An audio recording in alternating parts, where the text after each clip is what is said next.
Hey guys, welcome back to a new strength practice video, and in this video I am going to show you the complete pull-up guide. Pull-ups as an exercise can be intimidating and challenging for a lot of beginners, but if we use the right progressions and techniques, we can conquer them easily. So without wasting any time, let's get started. So even before I move on, I want you to understand what a pull-up as an exercise even mean. So this is the thing. You grab on something, you do a dead hang, you pull your chin up to the thing that you have grabbed, and then you descend down. Come on, say that again. You grab something, you pull your chin up to the thing that you have grabbed, and then you descend down. When we talk about grabbing things, we are talking about the muscles around forearms and our finger flexors. So that's one set of muscles that's going to be used. When we talk about pulling, we are talking about our lats and our upper back. Those are the main muscles that will help us in pull. Is that all? Not yet. When we pull ourselves to the bar, we need to remember that we have a whole bunch of mass suspended below. When you pull, you want to make sure that the entire mass, especially your legs, is under your control. It should not be dangling around. So, which muscles are going to do that job? A lot of it is going to be done by your six packs. So, when you pull yourself to the bar, not only are you using your back, you're also using your finger flexors, your forearms, and primarily for stabilization, you will be using your six packs and some muscles around your core. Now that we know about the muscles that needs to be used, I want you to understand one last thing. When I said that pull-up is an exercise where we grab something, we pull ourselves up to the bar, and we descend down, I didn't say how we pull ourselves up. For example, let's take a look at this. I am pulling myself up. You can see my chest is fired up. Obviously, I'm using my back muscles. My six packs are fired up. I'm using my hip flexors and I'm contracting my quads. Chest, core muscles, especially the six packs. Hip flexors. Hip flexors are a muscle that run somewhere around here. Their job is to lift your leg up. Lift your leg up. So I am contracting them, and I'm also contracting my quads, the muscles in front of our thigh. Do you see a pattern here? I'm contracting all the muscles in the front of the body. Chest, six packs, quads, sometimes even our hip flexors. That's called anterior chain focused pull-up. Anterior, front side chain. So these muscles, this set of muscles, we can think of them as a chain that are contracting in every rep. Now let's take a look at different set of pull-up, and it will be better if I show you from this angle. 1 second. Okay. Now take a look at this pull-up.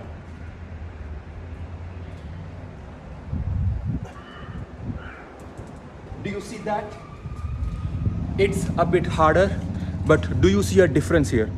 Obviously I'm using my back, but I'm more focusing on my upper back, and I'm not even using my abs. Instead, I'm using my upper backs to a very large extent. Obviously my lats will be used, and I'm not contracting my quads anymore. Instead, I'm slightly contracting my hamstrings. So think about it like this. It's a spectrum. Anterior chain focused to posterior chain focused. Posterior, backside of the body. Now this is one end of the spectrum. Anterior chain focused. Now this is another end of the spectrum. Posterior chain focused. The question is, which one should you do? It all depends on what you want to achieve. If you want to achieve something like a muscle up, then you should primarily focus on anterior chain focused pull-up. And if you want to achieve something like a front lever, along with anterior chain pull-ups, you have to do a lot of posterior chain pull-ups, but let's not get into that right now. In the beginning, do whatever feels natural to you, and chances are very high that anterior chain focused pull-up, contracting your chest a bit and your six packs and your quads will feel more natural to you because they are easier when compared to posterior chain pull-ups. I have divided this guide into two phases. This is the phase number 1. We start by doing and learning bodyweight rows. I am doing it on a gymnastics rings. If you don't have gymnastics rings, you can also do it on a squat rack. You can do it on a Smith machine as well. Set the ring height around your waist. Grab the ring. Now, we are learning to grab things. This will improve our forearm and finger muscle strength. Important, very important. Now, we will learn to pull.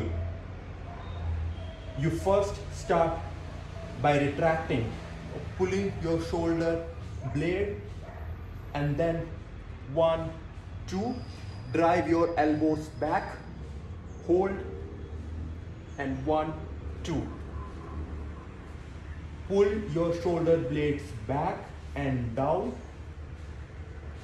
and then 1, 2, hold, and then 1, 2.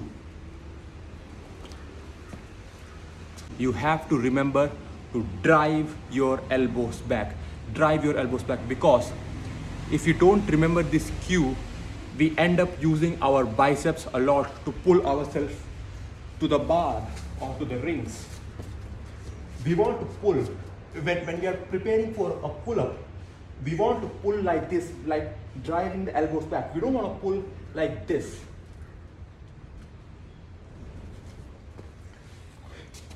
Cues like this can make or break your training. So always remember to drive your elbows back and grip hard, because we do need that finger and forearm strength to grip the bar when we do an actual pull-up or the weighted pull-up.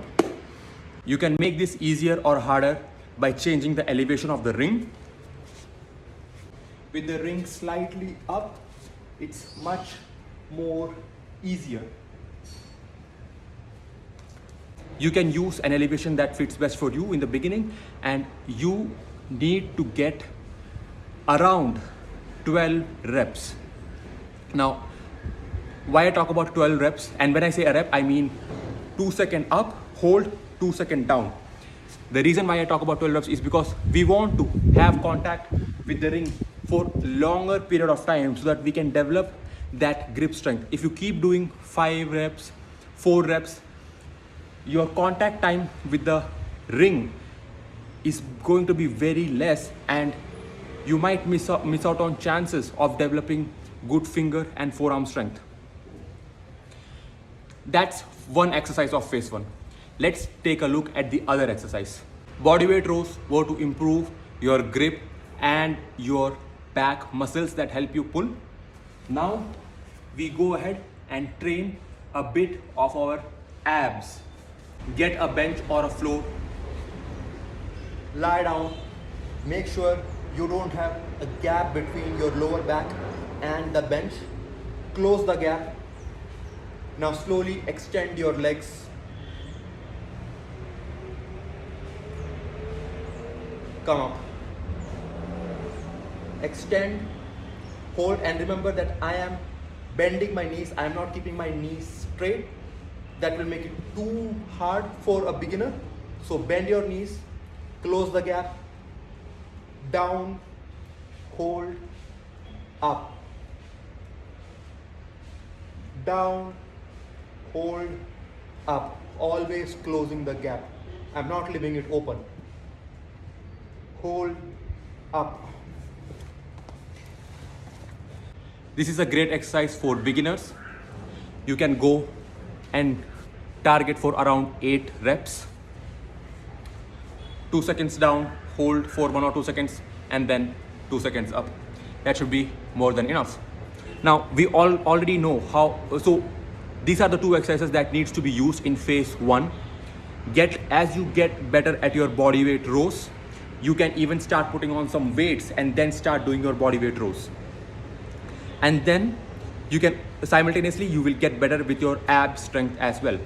If you want to make this ab exercise even more challenging, there is another variation, so let's check that. Hang on the bar and don't let your abs loosen up. Contract your abs. Loose, contract your abs and hold the grip tight. Now if you want to make it even harder, do a knee raise.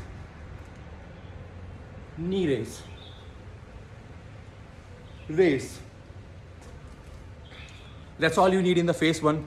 Keep working on them till you get a good hold on your body weight rows and a good amount of ab strength. Now let's move on to the phase 2 and the final phase. There are only 2 phases. Now we would want to do the actual pull-up. If you have a ring or a bar, you can simply go ahead and do an eccentric pull-up or a pull-up negative. Jump, hold, and down. Jump, hold, and down. When you are a beginner and when you actually go ahead and do the eccentric pull-up, it is going to look much more harder. So as lovely as eccentric pull-ups are, I feel that there is a better option. Let me show that to you. Hold on to the bar or the rings.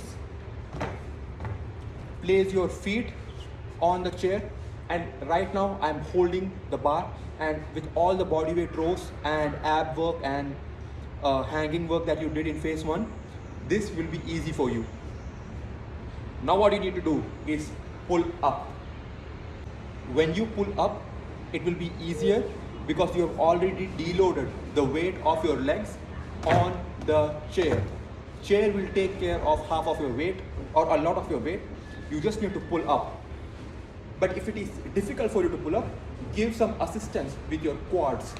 Contract your quads and assist yourself in doing the pull. 1, hold for a second and down. 1, hold for a second and down. And as you pull up, it will be good if you first initiate the pull with your shoulder blade and then pull up, hold, and down. Now if it's getting easier, pull yourself up, deload the weight from the chair, and then go down. Now again, pull yourself up, hold for a second, and deload and descend again.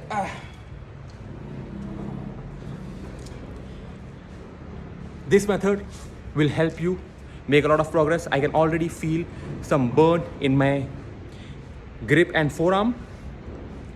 So it is going to be hard on your grip strength if you skip all the body weight row work that you were supposed to do in the phase 1. But let's say you don't have access to gymnastics rings and you don't want to do this exercise in a gym on a Smith machine or a squat rack because it causes inconvenience to the other members. So what can you do? There is another method that you can use to progress if you are working out in a commercial space. Think of this setup as a cable machine that you see in the commercial gym space. Set the weight to the lowest, and right now I want you to understand what we are doing. I'm on my knees right now. I'm contracting my abs. I'm not letting my abs loose. Then there's no point in doing this. Contract your abs and pull. Descend down. Pull. Now what's happening here is, since you are on your knees, your abs will have to contract when you pull this bar to your chest. So let's say I am 78 kgs. Now, initially when I start out, I'll start with 30 kgs. Now since this weight is less than my actual body weight, I will be able to pull this towards my chest. What if at some point, me being 78 kgs, I set the weight that I'm pulling to 78 kgs? What's gonna happen? Not only will I pull this bar to my chest, I am going to slightly lift up. So if at some point you set the weight even more to, let's say, 90 kgs, instead of pulling it down, now you are gonna get pulled to the bar. Now it might not be the only progression that you need, but this is a progression that will help you build a good amount of pull-up strength. And the only reason is that you are on your knees, and you need so even though you are on your knees, you need some stabilizing muscles to come into picture to stabilize your entire lower body. And in this case, the stabilizing muscles are your six packs and the muscle around your core. So this kind of an exercise, when used in training, gives a good amount of strength to do the actual pull-up. So try it out. It will make a difference in your pull-up strength. A quick recap. We talked about phase 1 and phase 2. In phase 1, you do a lot of body weight row work to strengthen your grips, your forearm and your back. Along with that, you will pair it up with some ab work. And when you are good enough, you will do some hanging knee raises. Once you are good with that, once you have practiced that for a couple of months, you go to phase 2. In phase 2, you do either eccentric pull-ups or assist-set pull-ups, as I showed you. If you don't have access to gymnastics, ring, squat rack or Smith machine, you can also use cable machines to improve your pull-up. I hope the video was helpful. Pull-ups can take some time to get expertise or your hands on. They are not easy. But if you are patient and consistent enough, you will be able to make good progression, and obviously you will be able to gain good amount of mass on your back and your abs. So that's it for today. I'll see you in the next video. If you have any comments or suggestions, you can post them down below.